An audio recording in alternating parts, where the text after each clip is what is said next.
1952ஆம் ஆண்டு வெளியான விளையாவது திரைப்படத்தின் மூலம் தமிழில் கதாநாயகியாக அறிமுகமானவர் சவுகார் ஜானகி அவர்கள்.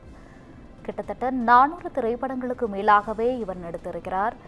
இவர் இன்று உடல்நலக்குறைவு காரணத்தினால் தனியார் மருத்துவமனையில் அனுமதிக்கப்பட்டிருந்த நிலையில் காலமாகியிருக்கிறார். சார் வணக்கம் சார்.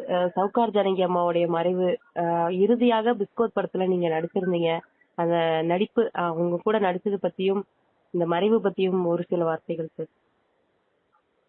மன்னிக்கணும், அவங்க என் கூட அவங்க நடிச்சாங்கன்னு சொன்னீங்க, அவங்களோட நான் நடிச்சேன்னு சொல்லலாம். அது இன்னும் கொஞ்சம் நல்லா இருக்கும்னு நினைக்கிறேன். அவங்களோட மறைவு வந்து திரையுலகத்திற்கு வந்து ஒரு இழப்பு தான். நான் வந்து ஷூட்ல இருக்கேன், இப்போ டெக்ஸ்லா மூவில ஷூட்ல இருக்கேன். ஐஸ்வர்யா ரஜினிகாந்த் அவங்களுடைய படம் ஷூட்ல இருக்கேன். எனக்கு இந்த நியூஸ் இப்போ தான் சொன்னாங்க. ரொம்ப என்னோட ஆழ்ந்த இரங்கலை, வருத்தத்தை அந்த குடும்பத்தாருக்கு சொல்றேன்.